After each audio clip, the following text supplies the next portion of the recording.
I walked into that ICU room expecting to surprise my son with homemade cookies, and instead found him unconscious, hooked up to machines, fighting for his life after a massive heart attack.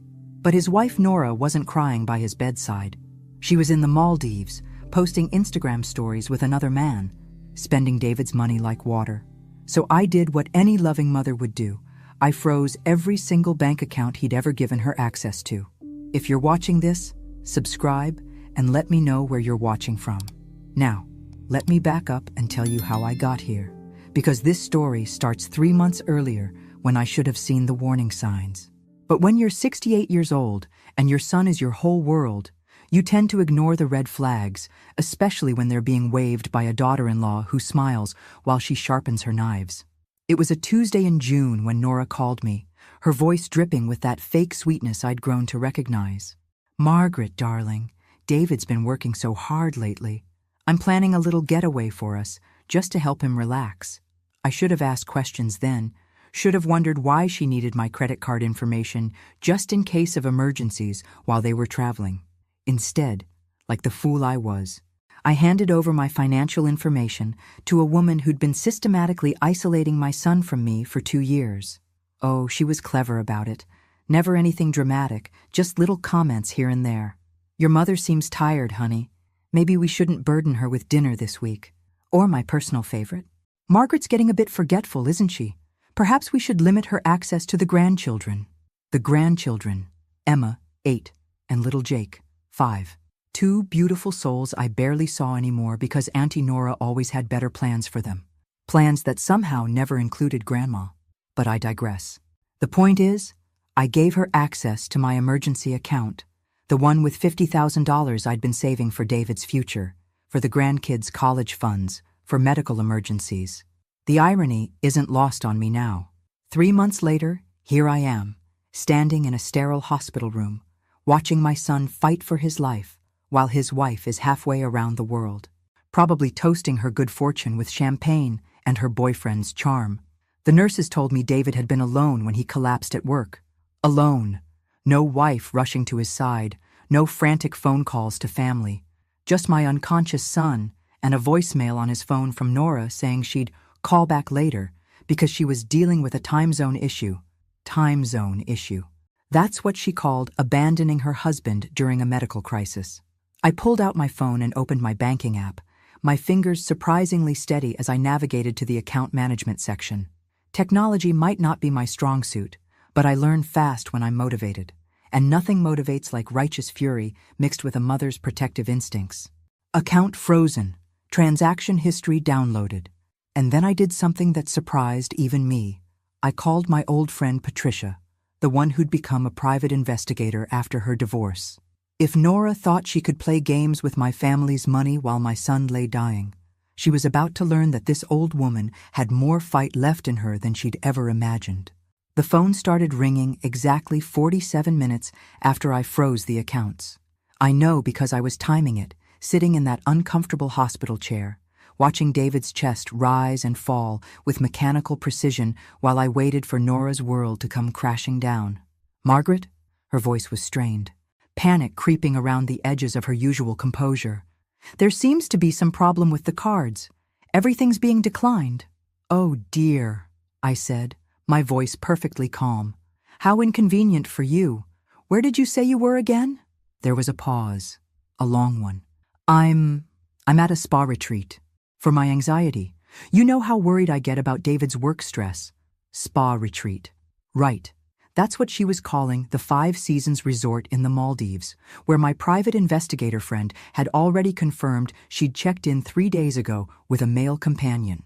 A male companion who definitely wasn't my son, considering David had been working 12-hour days at the law firm all week. "Which spa?" I asked sweetly. "I might recommend it to the ladies at my book club." Another pause. Longer this time. It's very exclusive. You probably wouldn't have heard of it."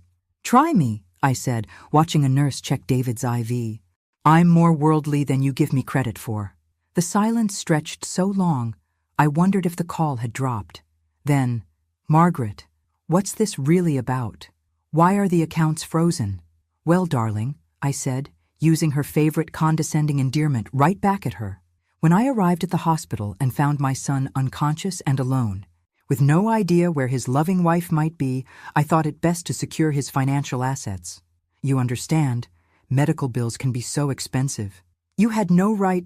Actually, I had every right. Funny thing about joint accounts, Nora. When my name is on them as an emergency contact and co-signer, I can do whatever I deem necessary to protect my son's interests. And spending his money on luxury vacations while he's fighting for his life doesn't seem to be in his best interests, does it? I could hear her breathing, could practically see her calculating her next move. Nora was many things: manipulative, cold, calculating. But she wasn't stupid. She knew she'd been caught. I was planning to come back immediately when I heard— When you heard what, exactly? I interrupted. Because as far as I can tell, the hospital has been trying to reach you for 18 hours. Your phone seems to work fine for Instagram posts. Though, lovely sunset shots, by the way. The Maldives look beautiful this time of year. The sharp intake of breath told me she'd realized I knew exactly where she was, and with whom. Margaret, you don't understand the situation. Oh, but I do, I said, pulling up the screenshots Patricia had sent me an hour earlier. I understand that you've been planning this little getaway for weeks. I understand that you've already spent $12,000 of David's money on this trip. And I understand that Kyle Morrison is quite the handsome companion for such an exclusive spa retreat. The phone went dead. I smiled. I tucked my phone away and reached for David's hand. His skin was warm, which the doctors said was a good sign. His wedding ring caught the fluorescent light, a simple gold band he'd worn faithfully for 10 years. 10 years of marriage to a woman who couldn't even be bothered to stay in the same hemisphere when he needed her most. My phone buzzed with a text message, then another, then another. I ignored them all and settled in for what I suspected would be a very long night. David needed his mother now, and unlike his wife, I wasn't going anywhere. By morning, I had 17 missed calls, 23 text messages, and one very interesting email from Patricia. Nora had spent the night frantically trying to reach me while simultaneously attempting to access funds from accounts I'd locked down tighter than Fort Knox. But the email from Patricia was the real treasure. Detailed surveillance photos that painted a picture worth far more than 1,000 words. Kyle Morrison, 35, personal trainer and aspiring model, had been Nora's fitness instructor for 8 months. The same 8 months during which she'd suddenly developed a passion for private training sessions that lasted 3 hours and somehow required overnight stays at luxury hotels. The receipts Patricia had obtained painted a fascinating timeline of my daughter-in-law's double life. Mrs. Thompson? A soft voice interrupted my reading. Dr. Martinez, David's cardiologist, approached with cautious optimism in his eyes. Your son is awake. I nearly dropped my phone. David's eyes were open, confused but alert, tracking the movement of nurses around his bed. When he saw me, relief flooded his face. Mom! His voice was rough from the breathing tube they'd removed an hour earlier. I'm here, sweetheart. I took his hand, squeezing gently. You gave us quite a scare. He looked around the room, and I saw the moment reality hit him. Where's Nora? How do you tell your son, who just survived a massive heart attack, that his wife is living her best life in paradise with another man? How do you break that kind of news when his recovery depends on staying calm and stress-free? She's traveling, I said carefully. I've been here with you. David's brow furrowed. Traveling? But He struggled to sit up. I don't remember. The last thing I remember was being at the office and this crushing pain in my chest. You collapsed at work on Thursday afternoon, I explained gently. It's now Saturday morning. You've been unconscious for almost 2 days. The confusion in his eyes was heartbreaking. But Nora, she would have been here. She would have. He stopped, his gaze falling on the flowers I'd brought from my garden, the only flowers in the room. Mom, where is my wife? Before I could formulate an answer that wouldn't send his blood pressure skyrocketing, my phone rang. Nora's name flashed on the screen, and David's eyes locked onto it immediately. That's her, he said. Answer it, please. I looked at my son's hopeful face, then at the surveillance photos still open on my phone, showing his wife wrapped around another man on a beach that cost more money than most people made in a year. In that moment, I made a decision that would change everything. Hello, Nora, I answered, putting the phone on speaker before David could object. Margaret, thank God. I've been trying to reach you all night. How is David? The hospital won't tell me anything because of privacy laws, and I'm trying to get a flight back, but everything's booked and— Slow down, I said calmly. David is awake and stable. He can hear you. David! Her voice pitched higher, more dramatic. Baby, I'm so sorry I'm not there. I'm stuck in this horrible place with no connectivity, and I just found out about your accident. Accident? I interrupted. Who told you it was an accident? Another pause. I meant his heart attack. Of course. I misspoke because I'm so upset. David was watching me now, something shifting in his expression. He'd always been sharp, my son, a successful lawyer because he could read people and situations like books. And right now, he was reading the situation between his mother and his wife like the betrayal it was. Nora, he said quietly, his voice carrying a strength that surprised me given his condition. What horrible place are you stuck in? I thought you were at that yoga retreat in Phoenix. I watched my daughter-in-law's carefully constructed world begin to crumble through a hospital room phone speaker. And I realized that sometimes the truth doesn't need to be delivered gently. Sometimes it needs to arrive like a freight train, fast and impossible to ignore. The retreat moved. It's a traveling wellness program. But David wasn't listening anymore. He was looking at me, and in his eyes was a question I wasn't ready to answer. Not yet. Mom, David said after I'd hung up on Nora's increasingly frantic explanations. What aren't you telling me? I've been dreading this moment since I walked into his room, but looking at my son, pale, vulnerable, but with that familiar steel in his eyes that reminded me he was indeed my child, I realized he deserved the truth, or at least part of it. Your wife is not at a yoga retreat, I said simply. She's in the Maldives, has been for 3 days, since before your heart attack. David closed his eyes, and for a moment I thought I'd made a terrible mistake. His heart monitor showed elevated readings, and I reached for the call button. Don't, he said quietly. I'm not surprised, Mom. Disappointed, but not surprised. That stopped me cold. What do you mean? I've known something was off for months. The secretive phone calls, the new clothes, the sudden interest in fitness. He let out a bitter laugh that turned into a cough. I hired a private investigator 6 weeks ago. My son had hired a private investigator 6 weeks ago, before I'd ever thought to call Patricia. And? I asked, though I suspected I knew the answer. Kyle Morrison, personal trainer. They've been having an affair for 8 months. David's voice was matter-of-fact, like he was discussing a legal case rather than his marriage. What I didn't know was that she'd taken a vacation while I was dying. The monitor beeped steadily as we sat in silence, processing this revelation. My son wasn't just a victim. He was a man who'd been gathering evidence, planning his next move. The lawyer in him had taken over where the husband had failed. David, why didn't you— Because I was hoping I was wrong, he said. And because I wanted to handle it cleanly, legally. Divorce can get messy when there are assets involved. Assets, of course. David had done very well for himself as a corporate lawyer. The house, the investments, the life insurance policy, the trust fund I'd helped him establish for the children. Nora stood to gain quite a bit in a divorce, especially if she could prove emotional distress or claim he'd been an absent husband. But adultery was still adultery, and evidence was evidence. So what was your plan? I asked. David smiled then, the first real smile I'd seen since he'd woken up. Well, it was to gather enough evidence to protect my assets and ensure I kept custody of Emma and Jake.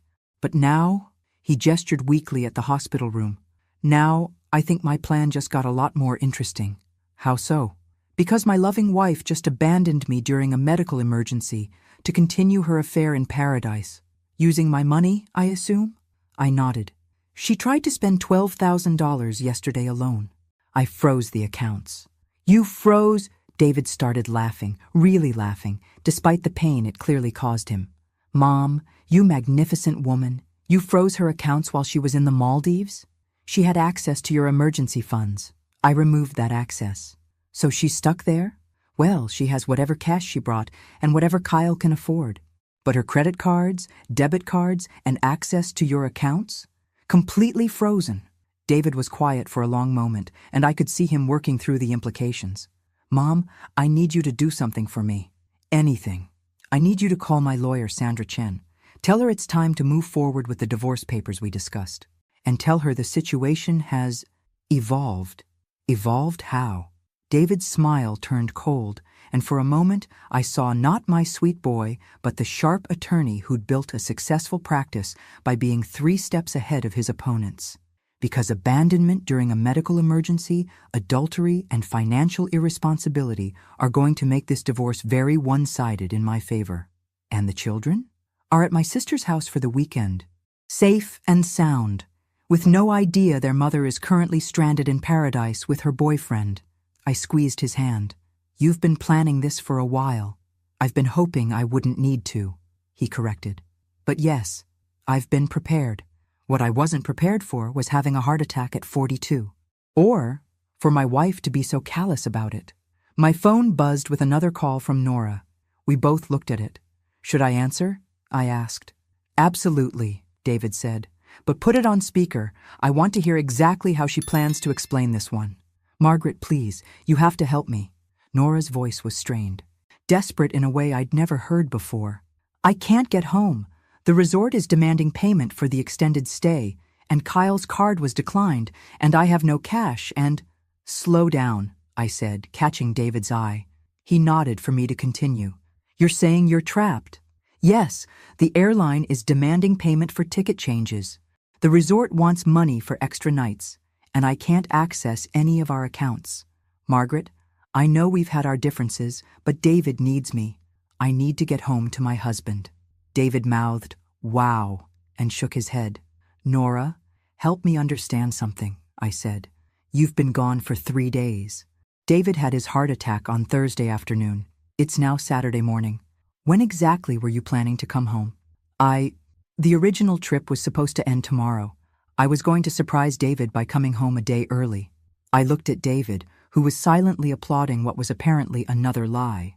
According to Patricia's information, Nora had booked the trip for 10 days, not a long weekend. That's interesting, I said, because according to the resort's booking confirmation, you're scheduled to stay until next Thursday. That's 5 more days, Nora. Silence. Long, telling silence. How did you get that information? I finished. Darling, when you use joint credit cards to book romantic getaways with your personal trainer, that information becomes available to other cardholders. Did you think I wouldn't notice $12,000 charged to David's account in one day? Kyle is not my— Kyle Morrison, age 35, personal trainer at Fit Life Gym, aspiring model with a fairly impressive Instagram following. Shall I read some of the captions from your photos together? They're quite romantic. David was grinning now, despite his condition. I'd never seen him look so proud of his old mother. Margaret, you don't understand. I understand perfectly, I interrupted. I understand that you've been having an affair for 8 months. I understand that you abandoned your husband during a medical crisis to continue that affair. And I understand that you're now asking the woman whose money you stole to bail you out of the consequences of your own choices. I didn't steal anything. That money belongs to both of us. Actually, David spoke for the first time, his voice carrying easily over the speaker. That money belongs to me and my mother, and as of yesterday, you no longer have access to any of it. The sharp intake of breath from the phone was audible even over the hospital's ambient noise. David, baby, you're awake. I've been so worried. Worried enough to cut your vacation short? He asked dryly. I tried to leave immediately when I heard, but the flights— Are you booking flights now, Nora? Right now, while we're talking? Another pause.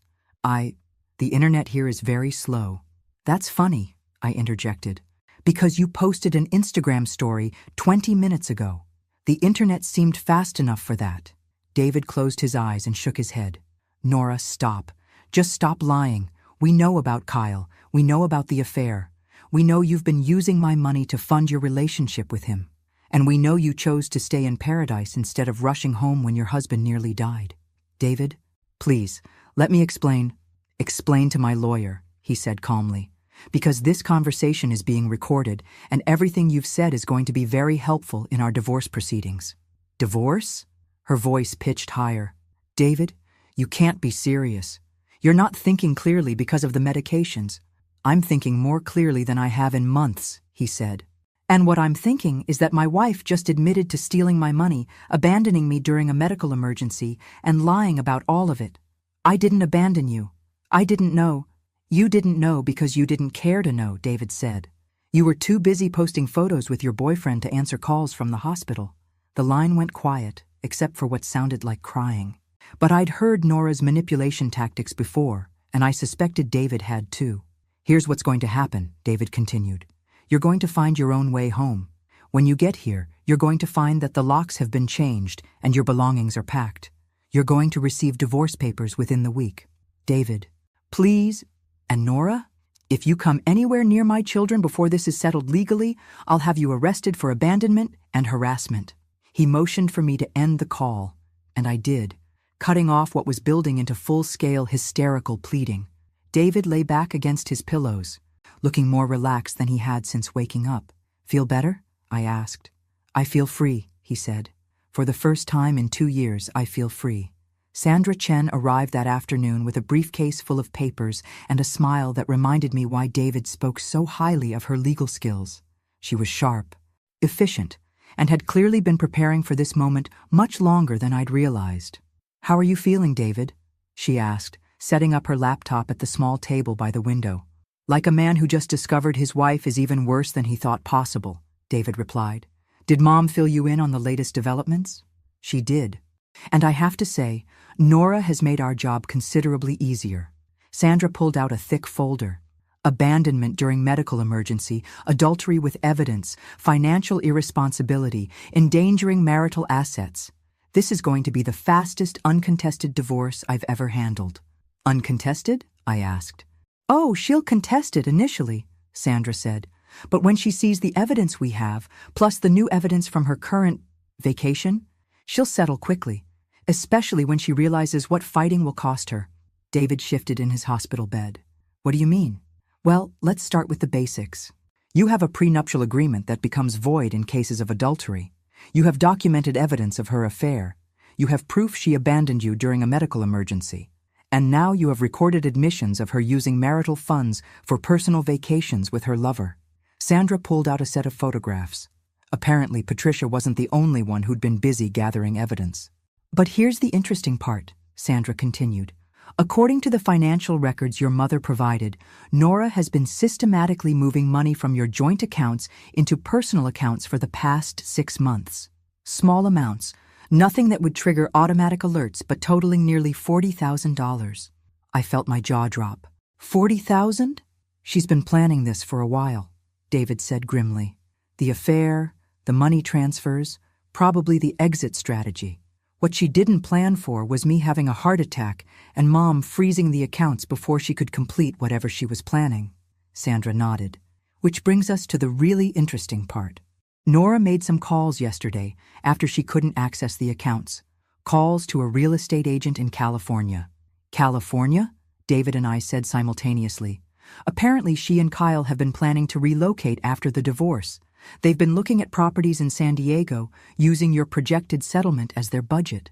David was quiet for a long moment, processing this information. So she wasn't just having an affair. She was planning to take me for everything and disappear with him to California.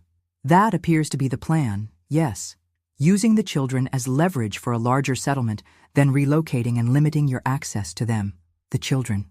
Emma and Jake, who had no idea their mother was planning to uproot their lives for a man they'd never met. I felt a surge of protective fury that surprised me with its intensity. Over my dead body, I said. Actually, Sandra smiled, over her legal dead body, because none of this is going to happen now. When we file these papers, Nora is going to discover that adultery and abandonment have consequences, especially when there are children involved and when she's been stealing marital assets. My phone rang. Nora again. Want to have some fun? Sandra asked, her eyes twinkling with something that might have been mischief. David looked at me, then at Sandra. What kind of fun? Answer it, Sandra said. But let me talk to her. As your attorney, I can say things you can't, and I've been looking forward to this conversation. I answered the phone and handed it to Sandra without saying a word. Hello, Nora, Sandra said pleasantly. This is Sandra Chen, David's attorney. I understand you're having some difficulties in the Maldives.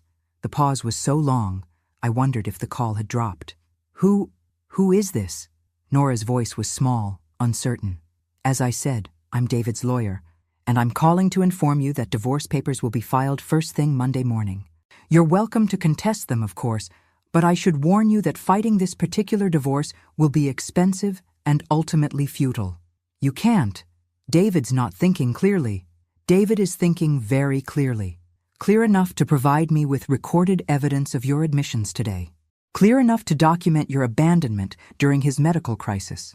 Clear enough to authorize me to take steps to protect his assets and his children from any further damage. Sandra was smiling as she spoke, clearly enjoying herself. Now, here's what's going to happen. You're going to find your own way home from your romantic vacation. When you arrive, you'll discover that your access to marital assets has been permanently revoked, the locks on the family home have been changed, and your belongings are boxed and waiting for pickup. You can't do that.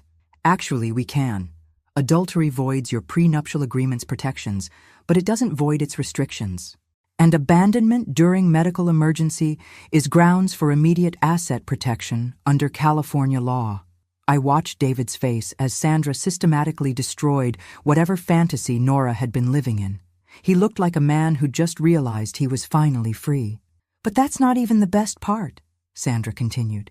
The best part is that all those California real estate listings you've been looking at, all those plans you and Kyle made for your new life, that was all banking on a settlement that no longer exists. The sound coming through the phone was somewhere between a sob and a scream. See you in court. Nora, Sandra said pleasantly, and ended the call. David started laughing, then real laughter that seemed to come from somewhere deep inside him that had been locked away for too long. I think, he said to Sandra, this is the beginning of a beautiful friendship. 3 days later, I was making breakfast in David's kitchen when Emma and Jake burst through the front door with their Aunt Linda, back from their weekend trip, completely oblivious to the family drama that had unfolded. Grandma! Emma launched herself into my arms. Aunt Linda took us to the zoo and we saw baby elephants. That sounds wonderful, sweetheart, I said, holding her tight and trying not to think about how their mother had planned to move them across the country without their father's knowledge. Jake, always more observant than his 8-year-old sister, looked around the kitchen with curious eyes. Where's Mommy? And why are you making breakfast? Before I could formulate an age-appropriate answer, Linda appeared in the doorway, her expression grim. Margaret, we need to talk. I settled the children with cartoons and juice boxes, then followed Linda onto the back patio. Linda had always been the practical one in the family, the sister who saw through nonsense with surgical precision. David called me this morning, she said without preamble. He told me about Nora and the divorce, but what he didn't tell me was how we're going to explain this to 2 children who think their mother is at a yoga retreat. I had been dreading this conversation. What did you tell them when they asked where she was? That she was taking care of some personal business and would be back soon. But Margaret, kids aren't stupid. Emma's already asking why Mommy didn't call them yesterday like she promised. Through the patio door, I could see Emma and Jake curled up together on the couch, Emma's protective arm around her little brother as they watched their show. The innocence on their faces made my heart ache. David wants to tell them the truth, I said. Age appropriately, but honestly. And what is the age-appropriate truth? That their mother abandoned their dying father to have a romantic vacation with another man? When Linda put it that way, it sounded even worse than it was, and it was already pretty bad. The truth is that Mommy and Daddy are having some problems, and they're going to live in different houses for a while, I said, repeating what David and Sandra had discussed. The truth is that Daddy loves them more than anything and will never leave them. Linda studied my face. And what about the part where Mommy tried to steal Daddy's money and move them to California without telling anyone? That part stays between the adults for now. Good, Linda said, because I have some information that's going to make this situation even more complicated. I felt my stomach drop. What kind of information? I got a call from my friend Jessica this morning. She works at Family Services. Apparently, someone filed a complaint yesterday claiming that David is an unfit father due to his recent medical crisis, and that his children are being cared for by an elderly woman with no legal authority. The words hit me like a physical blow. Nora. That would be my guess. She's trying to get the children removed from David's care and placed with social services until she can return and claim custody. I sank into one of the patio chairs, my mind racing. Can she do that? She can try. And if David is still in the hospital and you're the only one caring for the children. Linda left the sentence unfinished. But I understood the implication. What do? We fight back. But first, we need to make sure you have legal standing to care for these children. Sandra is already working on emergency custody papers, but they'll take time. Inside, Jake was giggling at something on television. The sound so pure and happy it broke my heart. These children had no idea their mother was trying to have them taken away from everyone who loved them. Linda, I said quietly, there's something else. Something I haven't told David yet. She waited. I think Nora has been planning this for longer than we realized. 6 months ago, she asked me to update my will. Said it would be good for the children's security if I named her as a backup guardian in case something happened to David. Linda's face went pale. Please tell me you didn't. I didn't. Something about the request felt off, but now I understand what she was doing. She was positioning herself to have legal claim to the children and access to my estate if David was deemed unfit or if something happened to him. Jesus. Margaret, she was planning to have you both removed from their lives. The sound of a car in the driveway interrupted our conversation.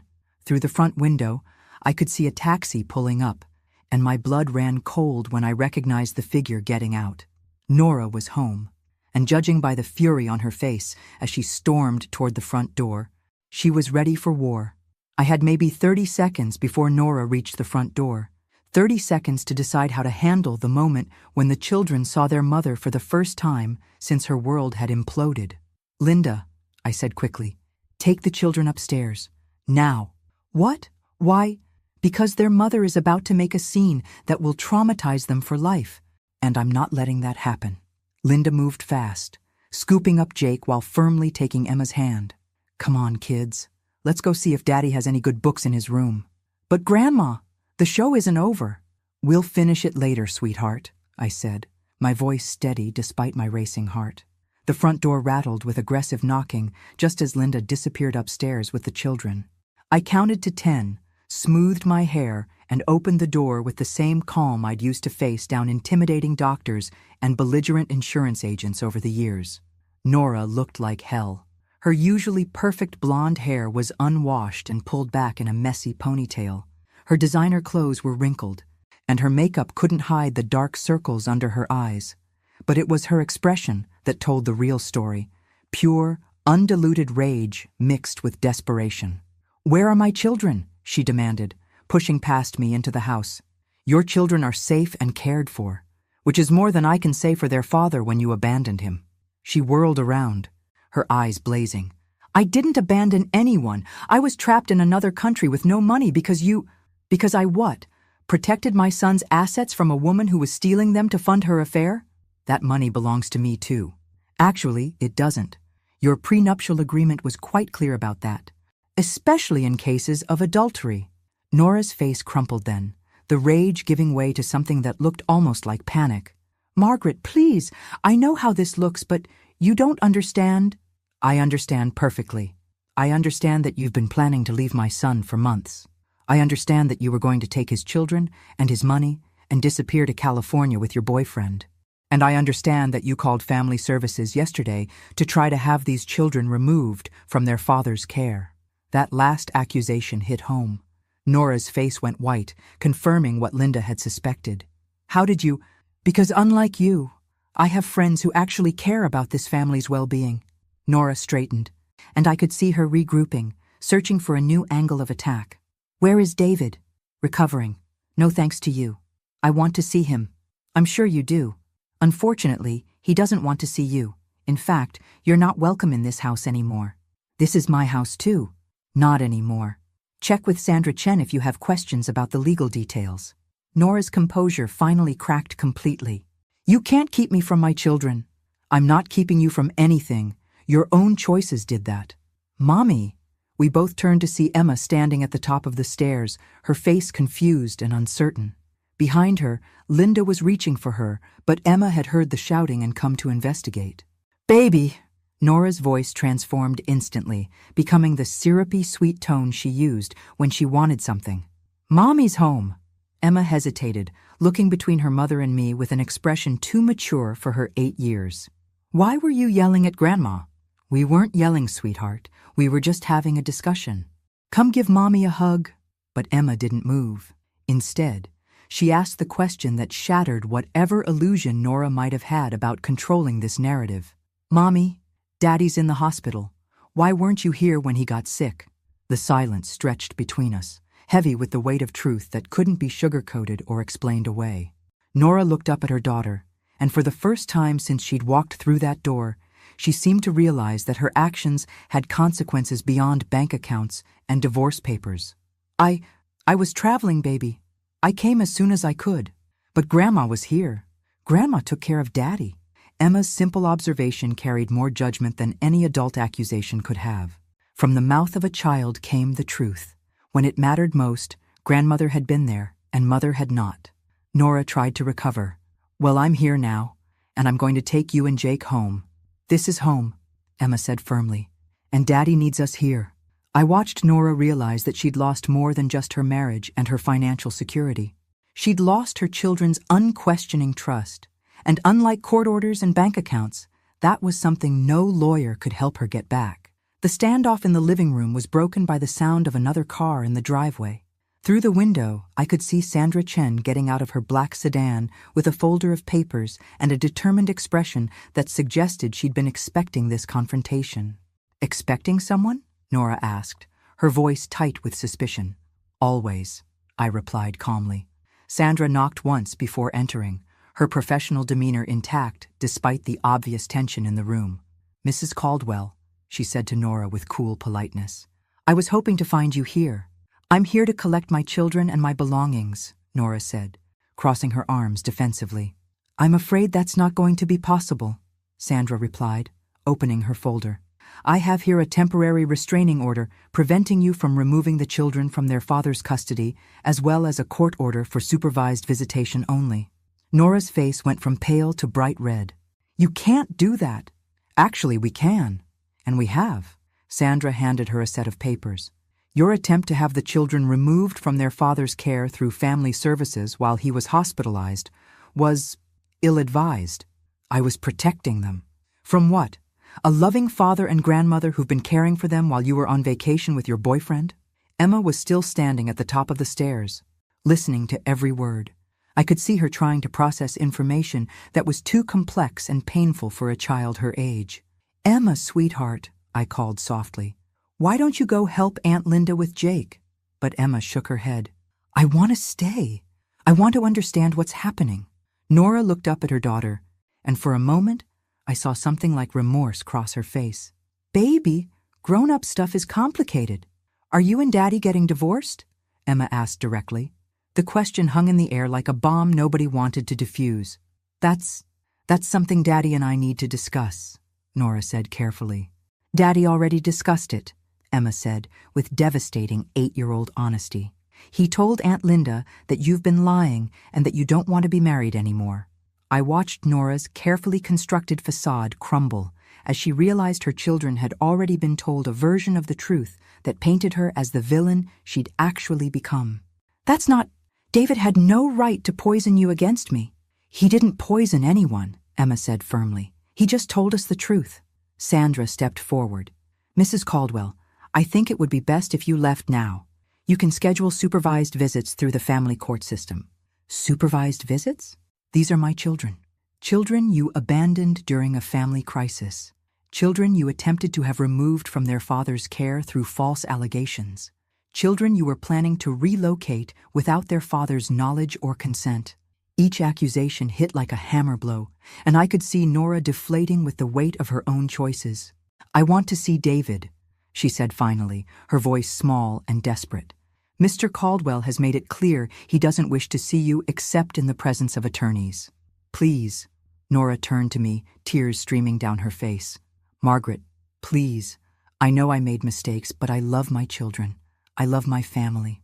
For a moment, looking at this broken woman begging for forgiveness, I felt a flicker of pity. But then I remembered my son lying unconscious in that hospital bed, alone because his wife was too busy with her affair to answer emergency calls. If you loved your family, I said quietly, you would have been here when they needed you. I can change. I can fix this. Some things can't be fixed, Nora. Some betrayals run too deep.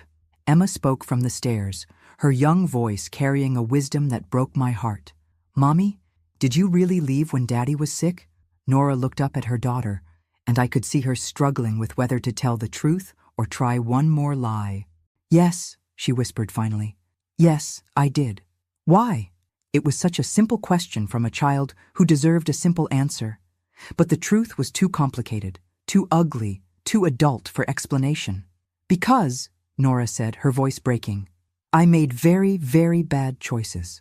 Emma nodded solemnly, as if this finally made sense to her 8-year-old understanding of right and wrong. I think you should go now, Emma said with quiet finality. Daddy needs to get better, and you make everything sad. And that, I realized, was the most devastating judgment of all, delivered not by lawyers or judges or angry adults, but by a child who had simply observed that her mother's presence brought sadness instead of joy. Nora left without another word, her shoulders shaking with silent sobs. Sandra watched her go, then turned to me. That went better than expected. Did it? She didn't fight the court orders. She admitted guilt in front of witnesses, and most importantly, the children saw her true character for themselves. I looked up at Emma, still standing on the stairs, looking older than her 8 years. Are you okay, sweetheart? Emma considered the question with the seriousness she seemed to bring to everything lately. I'm sad, she said finally, but I'm not surprised.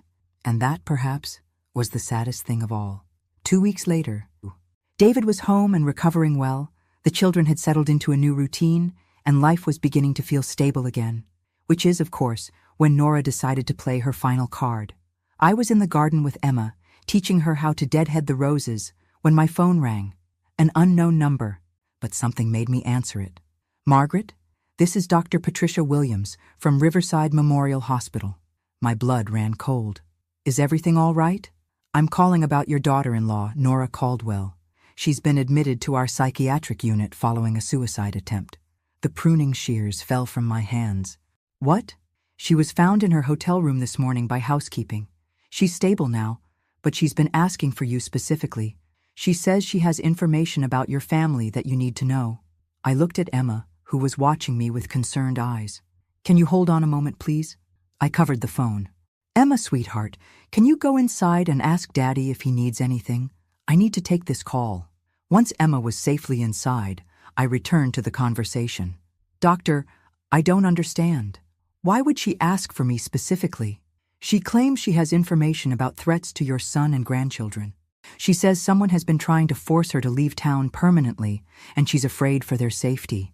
This was a new development, and every instinct I had told me it was another manipulation. But what if it wasn't? I'll be there in an hour, I said. The psychiatric ward at Riverside Memorial was sterile and sad, filled with people fighting battles that couldn't be seen from the outside. Nora was in a small room at the end of the hall, looking fragile and broken in a way that seemed genuine for the first time since I'd known her. Margaret, she said when I entered, her voice barely above a whisper. Thank you for coming. The doctor said you have information about threats to my family. Nora nodded weakly. Kyle, he's not who I thought he was. I sat in the chair beside her bed, maintaining a safe distance but close enough to hear her clearly. What do you mean? When the money got cut off, when I was trapped in the Maldives, he changed. Started talking about how we could get money from David's family other ways. A chill ran down my spine. What other ways? He knows about your financial situation, Margaret.